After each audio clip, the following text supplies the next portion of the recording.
Y doña Alejandra Meneses es también profesora asociada del campus Villarrica de la Pontificia Universidad Católica de Chile. Ha sido profesora de la Facultad de Educación de esta universidad durante más de una década, miembro correspondiente también de nuestra academia.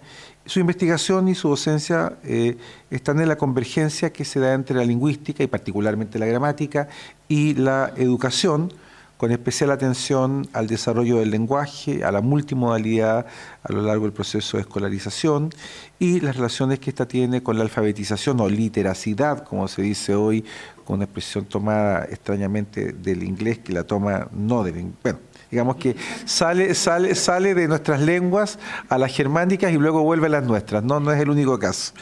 Y el aprendizaje en ciencias, ha publicado temas relacionados con los lenguajes para el aprendizaje, etcétera, ¿no? Es autora del libro Gramática para profesores, consideraciones metalingüísticas para el aprendizaje. Fue también nominada recientemente Chen Yidan Global Fellow por el Harvard Graduate School of Education. Y es co-creadora de la plataforma interdisciplinar Factoría Ideas, que es una comunidad en que se reúnen docentes e investigadores que están comprometidos con la promoción del cambio social a través de la equidad educativa. Hola a todos y todas. Primero quiero agradecer la invitación de nuestro director a comentar esta obra. Me sumo a ese múltiple agradecimiento que decía Carlos. Quiero agradecer también a Victoria por editar esta obra. Para mí fue muy potente volver a encontrarme con este lens. Y también agradecer compartir este espacio hoy día con Carlos, con Victoria, para poder comentar esta obra. Como el director mencionó, a mí me toca la tarea de poder comparar las ideas de Lenz con lo que hoy día hablamos de por qué aprender gramática, tal vez haríamos ese giro, por qué aprender gramática en la escuela. Lo primero, el contexto, y ahí quiero sobre todo conectar con Lenz, el profesor, porque lo primero que me llamó la atención es, él hace una conferencia en 1912 en la Universidad de Chile, la Casa de Bello, es un académico, muy consciente de tomar la palabra porque sus ideas iban a tener un impacto político. Y creo que eso es muy interesante. Él habla porque sabe que cuando uno forma profesores está todo el sistema educativo y por lo tanto hay impacto en las políticas curriculares, que es lo que se enseña en el currículum escolar, pero por otra parte también cómo se forma a esos profesores. Entonces, por lo menos yo me sentí muy identificada porque toma la palabra, habla de la teoría, pero sabe que eso que él va a decir va a tener un impacto. Y ahí, bueno, quería solo, y Victoria también lo comentó, para poder también destacar la vigencia de esta obra. Estamos en 1912-2020, es decir, han pasado 100 años y esto sigue siendo muy, muy potente. Y lo comento porque hoy día estamos precisamente en términos de las bases curriculares chilenas, revisándolas una vez más. Hay una actualización curricular y vuelve el tema de la gramática. ¿Qué gramática enseñar? Entonces, coincidió con estar leyendo esta obra y creo que esto también invita a hacer historia. Creo que nos falta más historia para poder entender cómo algunas decisiones se han ido tomando en nuestra área, en la asignatura de lengua castellana, que después pasó lenguaje y comunicación, ha ido cambiando de nombre, y poder volver a las ideas de Lenz creo que también alimenta esa discusión porque le da raíces. Y entonces aquí también quise destacar la conferencia, y estamos hablando aquí un doctor en filosofía que llega, ¿verdad?, de Alemania, que llega a trabajar al instituto pedagógico, ¿ya? Y eso también es bien potente porque llega para la tarea de formar profesores, y es un profesor de lenguas. Creo que también ahí las ideas que Carlos estaba destacando viene también porque cuando uno tiene que enseñar lenguas tiene muy presente el uso. Es para que las otras personas puedan aprender esa lengua para comunicarse. Es un diálogo público con las ideas de Bello, y eso también quiero destacarlo porque él, y Carlos lo decía, fue muy valiente en entender que esas eran las ideas dominantes y que lo que él iba a decir era poco popular, pero necesario. Decir que la gramática es una ciencia, y él lo destaca, pone un punto de no retorno. ¿Por qué de no retorno? Porque dice: nos permite entender que en la medida que avance la ciencia, vamos a ir modificando también muchas de nuestras decisiones.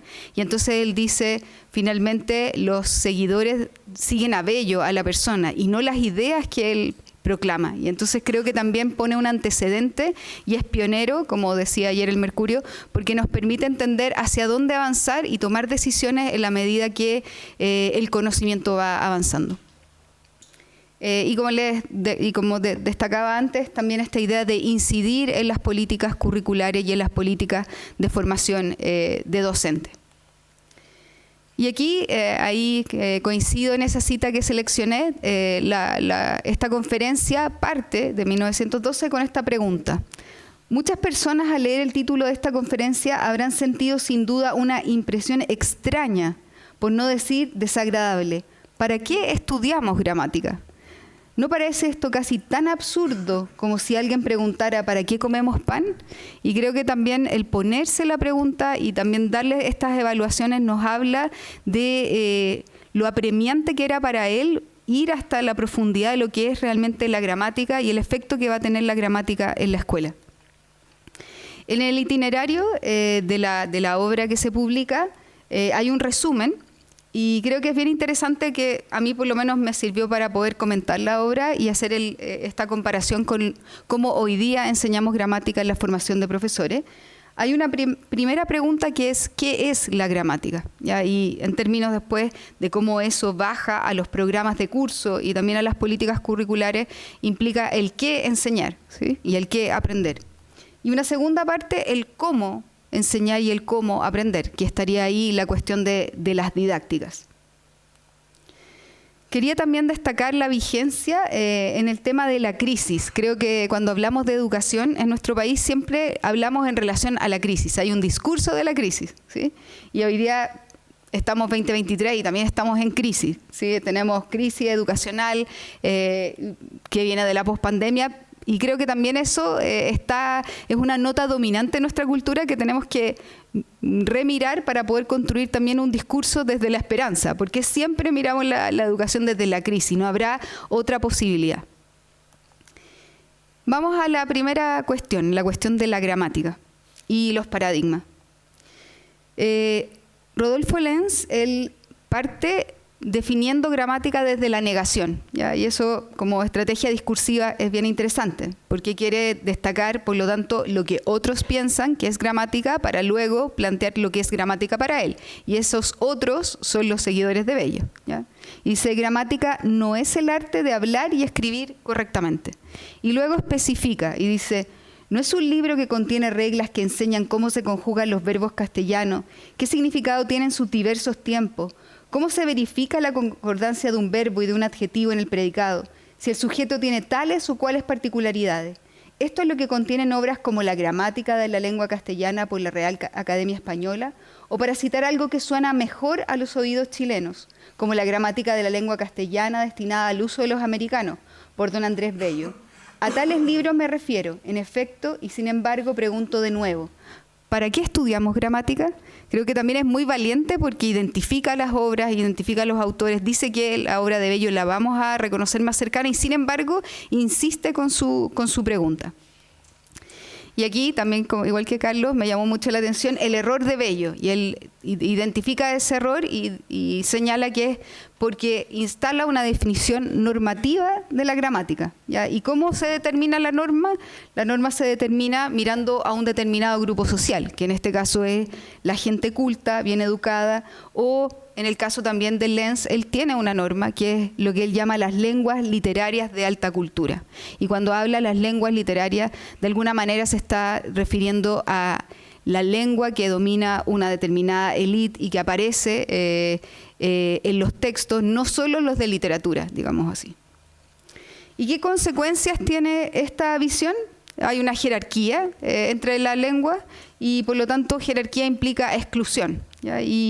Y ahí es bien interesante porque ahí podemos ver Lenz convencido de ese trabajo con las lenguas vivas. Y entonces él mismo señala, también los dialectos vulgares se hablan correctamente, aunque no se hayan escrito su gramática. Entonces ahí se empieza a ver esa tensión entre lo que es la gramática en términos científicos y lo que es la lengua viva y toda la diversidad de sus usos. Entonces, ¿qué es la gramática para Lenz? La gramática, como también destacaba Victoria y Carlos, es una ciencia. Y en ese sentido, para Lenz, la gramática contiene una descripción de todos los fenómenos de un idioma, ¿ya? Y los medios gramaticales sirven para exponer la relación lógica que hay entre diferentes palabras. ¿Qué definición diríamos hoy día desde quienes formamos a los profesores qué es gramática y su importancia para la escuela? Es un poco distinto a lo que diría Lenz. Y decimos, tomando aquí algunas traducciones, dice, si bien hay muchas definiciones técnicas de gramática, nuestro propósito es decir de modo simple que la gramática es un modo de describir cómo la lengua funciona para construir significados, ¿ya? Y agrega otro nivel más, no es solo para describir todos los fenómenos, sino que es para poder construir significados. Y otra definición que va en la misma línea, entendemos por gramática un intento de explicar cómo las palabras juntas crean significado. La lengua cambia independientemente de los conceptos y de la terminología que usemos para clasificarla y describirla. Por lo tanto, vemos una definición que recupera lo descriptivo, pero avanza a entender que es una gramática para el uso. Si revisamos un trabajo ya de algún tiempo de Ou, Medina y Santos, podemos ver que desde la enseñanza de la gramática podemos identificar distintas definiciones y distintos paradigmas. Entonces hay un paradigma que es normativo, que era el que claramente reconocemos en Bello, que lo que busca es corregir y reglamentar el uso adecuado del idioma y por lo tanto su unidad de trabajo es la norma. Una gramática que es más bien descriptiva y que por lo tanto su gran propósito es explicar, clasificar todas las estructuras y los componentes de la lengua. Ahí está la definición de Lenz. Y cuando hablamos de una gramática hacia lo pedagógico, vamos a hablar de la gramática como un conjunto de posibilidades comunicativas. Y entonces lo que nos interesa es poder explicitar y usar las estructuras, las funciones y los sentidos del lenguaje para construir significado. Y por lo tanto hablamos de una gramática funcional. Y eso implica que en esta gramática funcional ya no nos interesan las unidades, como en lo descriptivo, sino que nos interesa entender la lengua como una caja de herramientas donde yo escojo y tengo una serie de recursos. Tomo recursos para poder construir discursos o sentidos. Aquí tomé un artículo de Sotomayor y Geldres, donde entrevistaron a 7 docentes de Pedagogía General Básica y hicieron un análisis de esas entrevistas para poder ver las creencias sobre gramática que tenían esos profesores y después las creencias sobre las prácticas de la enseñanza de la gramática. Creo que es bien interesante y traté con los colores de mostrar cómo aparecen esas distintas concepciones. Cuando trabajo en el aula, no puedo decir que solo hay una, pero podemos ver aquí que por lo menos para algunos profesores la gramática sí tiene que ver con escribir correctamente y por lo tanto lo ven muy ligado a la ortografía, estaría ese paradigma normativo. Para algunos tiene que ver con la morfosintaxis y por lo menos está más ligado a lo descriptivo. Y cuando hablamos de la didáctica, del cómo enseñar, aparece más bien su relación con los géneros discursivos, esa perspectiva más funcional. Pero nos habla de esa hibridez de estos 3 paradigmas que conviven en el ejercicio profesional de las aulas. Ahora, cuando nosotros miramos intentos más actuales de poder hablar de cómo se desarrolla la lengua a través de la escolaridad, se va vinculando a las prácticas discursivas que suceden en los distintos contextos, espacios, asumiendo que la definición de contexto es una definición problemática, no es sencilla, no solo refiere a los espacios, sino que sobre todo a los tipos de relaciones. En este esquema, principalmente lo que se quiere destacar es que la lengua va desarrollándose primero en el contexto del hogar, se va ampliando paulatinamente en la relación con la comunidad hasta entrar a la escuela, que marca un hito fundamental. Hay una lengua con la que se aprende en la escuela. Y esa lengua tiene particularidades que podemos reconocer, esos recursos que atraviesan las distintas asignaturas. Y eso sigue ampliándose para las prácticas profesionales y ciudadanas. Que es interesante también en este modelo de Uccelli et al., que destaca el hecho que yo en esa posibilidad de ir desarrollando mi lengua, voy desarrollando mis habilidades lingüísticas y mis razonamientos metalingüísticos para permitirme proyectar mis distintas identidades y desarrollar lo que se presenta ahí como flexibilidad retórica. ¿A qué apunta la flexibilidad retórica? A esa capacidad para usar de manera consciente y crítica la variedad de recursos de la lengua para navegar por distintos contextos sociales y culturales. Y vuelve a aparecer el concepto de recursos. Y creo que ahí entonces es distinto a cómo Lenz define la gramática en términos más bien descriptivos. Aquí también quería mostrarles las bases curriculares. Estamos hablando del 2012, les contaba que ahora comienza el proceso de revisión. Y cuando uno mira las bases curriculares de primero a sexto, solo hice el ejercicio ahí, y identifica dónde aparece explícitamente gramática, aparece ligado solo al eje de escritura, ¿ya? Y aparece vinculado con conceptos como metalenguaje y al servicio de la comunicación. Ahora, cuando uno hace un análisis de cuántos son los objetivos de aprendizaje que apuntan a la gramática, vemos ahí que claramente están más ligados a la escritura, uno solo a la lectura y algunos a la comunicación oral, ¿ya? Y por lo tanto hay solo un 7,8% de gramática en el currículo. Ya eso no le vamos a dar una valoración, es lo que existe. Vamos a hacer como Lenz, muy científica. Cuando uno analiza algunos de los objetivos de aprendizaje y trata de identificar desde qué paradigma se incluye la gramática, podemos observar aquí en este OA de segundo básico que aparece en términos normativos, porque aparece la concordancia de género y número. Tenemos ese de tercero básico que es más bien híbrido, porque aparece elementos descriptivos, por ejemplo, comprender la función de los artículos, sustantivos, adjetivos en textos orales y escritos, y reemplazarlos o combinarlos de diversas maneras para enriquecer o precisar sus producciones, aparece lo funcional. Y por último tenemos también un ejemplo de descriptivo con normativo. Ahí también para que observen que no tenemos un planteamiento único de la gramática y cómo aparece en la escuela. ¿Cómo enseñar gramática? Y ahí viene la cuestión de la didáctica. ¿Y qué plantea Lenz? Del mismo modo, el estudio teórico de las reglas de la gramática nada tiene que ver con el aprendizaje práctico de una lengua. Querer aprender una lengua por el estudio de una gramática es como aprender a tocar violín leyendo tratados de música y métodos de violín sin tomar el instrumento, sin ejercitar los dedos. Y creo que aquí él resalta un aspecto fundamental de la práctica. O sea, vamos a poder desarrollar nuestra lengua en la medida que la usemos, que la practiquemos. Y por lo tanto, esa definición de la gramática como ciencia, desde lo descriptivo, poder acercarnos a cómo se configura el conocimiento de la teoría gramatical, no es el camino didáctico para poder usar la lengua en diferentes contextos. ¿Qué plantea también? Dice, así también para enseñar la lengua literaria a los niños que hablan como lengua materna un lenguaje más o menos diferente, el único sistema es el de la continuada práctica.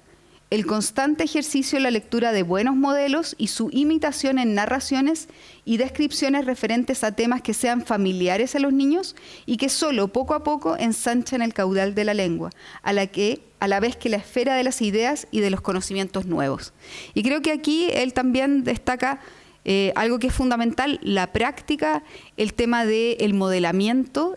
Nosotros hoy día, en términos de lo que trabajamos en didáctica de la lengua, diríamos la descomposición de ciertos géneros discursivos para que los niños, niñas y adolescentes entiendan cómo se configura el sentido al interior de esas prácticas discursivas.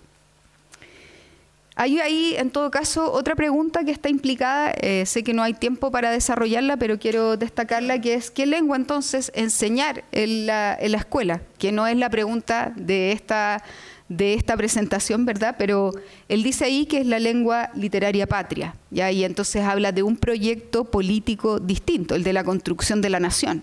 Y por lo tanto la lengua como un pilar fundamental de esa construcción. Hoy día no es ese el rol que tiene la lengua en la escuela, pero dejo eso ahí porque da para otra discusión.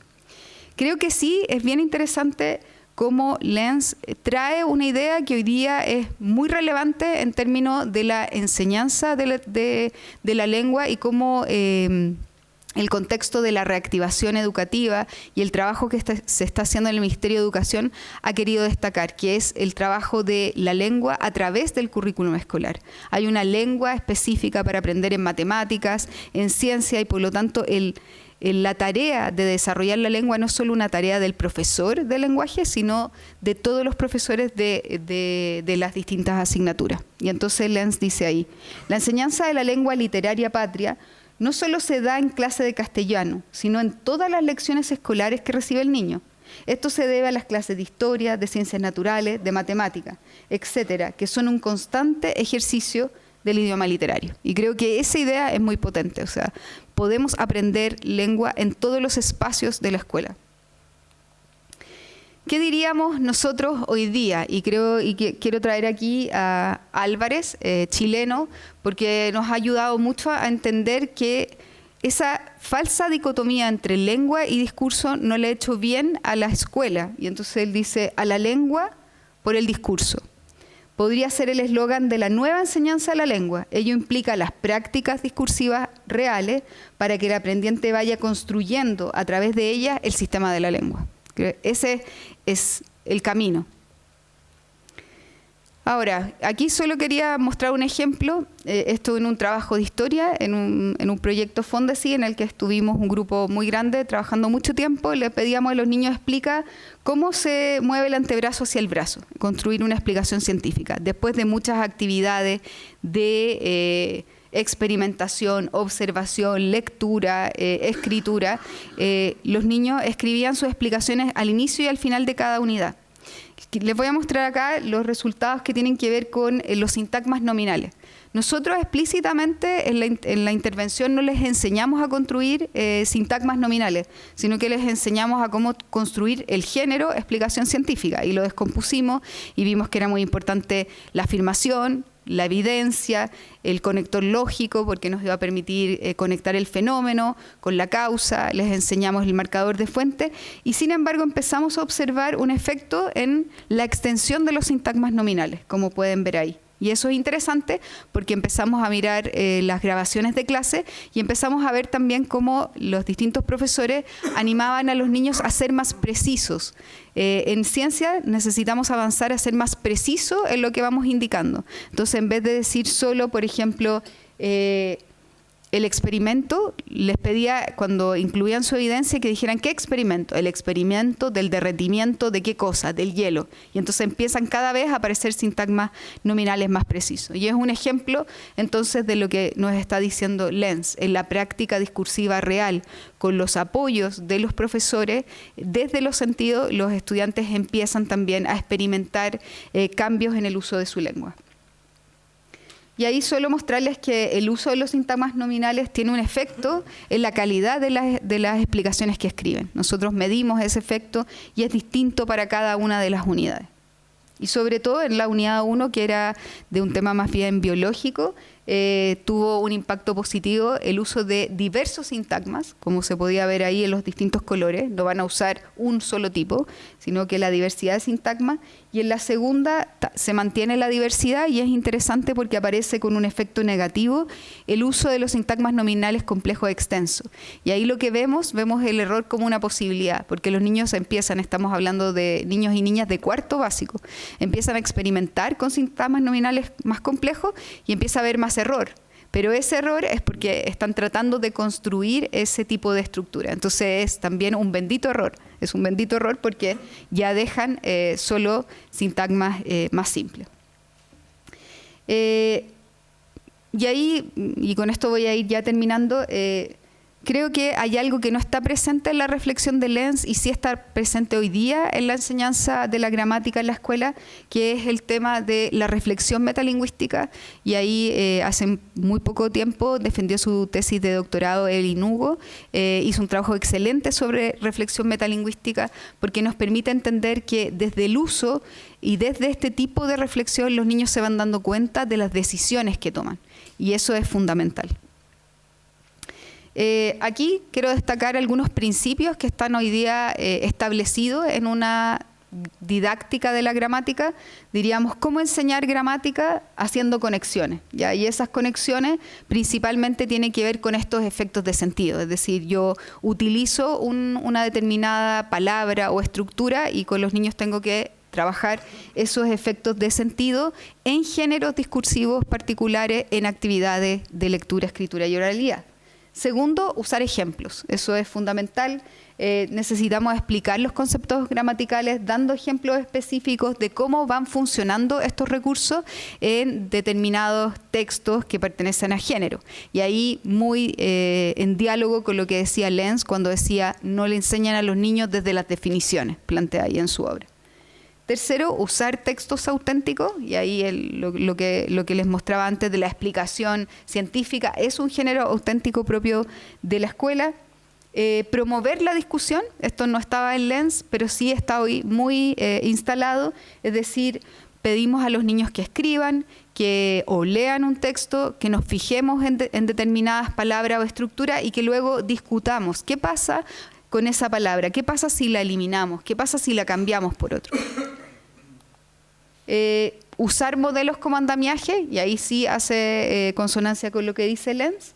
Tomar decisiones, y aquí esto es fundamental, vinculado con la reflexión metalingüística, que yo pueda ver que la palabra me compromete. Si yo digo algo, eso tiene un efecto. Y hoy día creo que es muy importante también con el tema de la desinformación, los discursos del odio, que yo me haga cargo de las palabras y vea los efectos que tiene. Y por último, experimentar con la lengua. Y aquí hay toda una línea de juego y experimentación con la lengua. Aquí solo quería mostrarles un ejemplo para que se entienda. Este es un texto de Ferreiro y Ciro. Y cuando trabajamos en gramática, lo que se les pide a los estudiantes es que escriban una primera versión. Acá lo que se les pide es que reescriban el cuento clásico de la Cenicienta, pero ya desde la perspectiva de la hermanastra envidiosa. Entonces que se den cuenta que van a tener que cambiar su lenguaje porque ahora un narrador en primera persona que está fuertemente involucrado con las acciones de Cenicienta. Y entonces lo que se empieza a ver en esas producciones es que aparecen, por ejemplo, en este caso, un adjetivo. Y lo que se le pide a los estudiantes es que reescriban usando ya, trabajando, incorporando adjetivos. Aquí en este caso solo incorporan mugrosa, tonta, pero se podría ir enriqueciendo eso. Uno podría dar un listado de adjetivos o de sintagmas adjetivales e ir experimentando también de sintagmas preposicionales. ¿Qué pregunta no está en Lenz? ¿Cómo enseñar gramática a los profesores? Que es otro nivel de la cuestión, porque ahí diríamos sí con Lenz hay que enseñar una gramática descriptiva y una gramática funcional. Tiene ambos componentes, porque un profesor, para que pueda hacer esta enseñanza de los géneros, tiene que saber mucha gramática. Y aquí traigo una cita de una profesora en formación, de un trabajo que hemos estado haciendo con Silvana Arriagada, de la Facultad de Letras de la Pontificia Universidad Católica de Chile, y se entrevistó a estudiantes que están tomando los cursos de gramática para formarse como profesora. Y dice, me pasa que ya uno la ocupa para escribir bien, tener buena ortografía, pero no para usarla. No sé si se entiende, es como tener muchos ingredientes, pero no saber para qué usarlos, para hacer un plato, que vuelve la idea de Lenz. ¿Se fijan? Entonces dice, yo sé que sé gramática, antes de partir el curso de Silvana, sé que la gramática tiene que ver con esto de la corrección, pero en realidad para qué eso no la uso. Y aquí también quería destacar que formar profesores es muy complejo porque hay que tomar muchas decisiones en distintos niveles. ¿Qué conocimientos disciplinares necesitan los profesores? Y ahí viene el tema, si yo quiero enseñarle a un futuro profesor a explicar pedagógicamente un concepto gramatical, tengo que tomar decisiones sobre qué conocimientos disciplinares van a saber. Nuestra decisión es una gramática funcional y una gramática descriptiva, pero después qué conocimientos pedagógicos disciplinares, para enseñar ese concepto. Y ahí va a ser fundamental el enseñarles a cómo establecer la unión entre el recurso gramatical y el efecto de sentido. Cómo selecciono un texto auténtico, cómo elijo una determinada representación para que los niños, niñas y jóvenes entiendan ese concepto de manera contextualizada. Y por último, una serie de conocimientos prácticos. De qué manera voy a usar el metalenguaje en clase, cómo voy a retroalimentar a los estudiantes, cómo voy a registrar las ideas clave. Con esto quiero destacar que muchas veces uno piensa que formar profesor es algo sencillo, sin embargo tiene estos 3 niveles. Aquí quiero mostrar un video de este trabajo que hemos estado haciendo con Silvana. Tiene que ver con un material para formar profesores en esta perspectiva y se trata de La Patrulla Buena Tela. Van a verlo ahí, son 4 capítulos, muy breves, no lo vamos a ver todo, pero para que se entienda este tema del efecto de sentido. Me levanto y me pregunto, ¿lograré la misión? Si quiero ayudar al mundo me pondré en acción. Escoge bien tus clases y tendrás un poder. Un planeta sustentable tú verás florecer. Con la patrulla buena tela, comunicarte claramente no será ningún problema. Con la patrulla buena tela, un planeta más limpio vamos a construir. con el poder de las palabras las ideas se revelan. Esta es tu mejor escuela. La patrulla buena tela.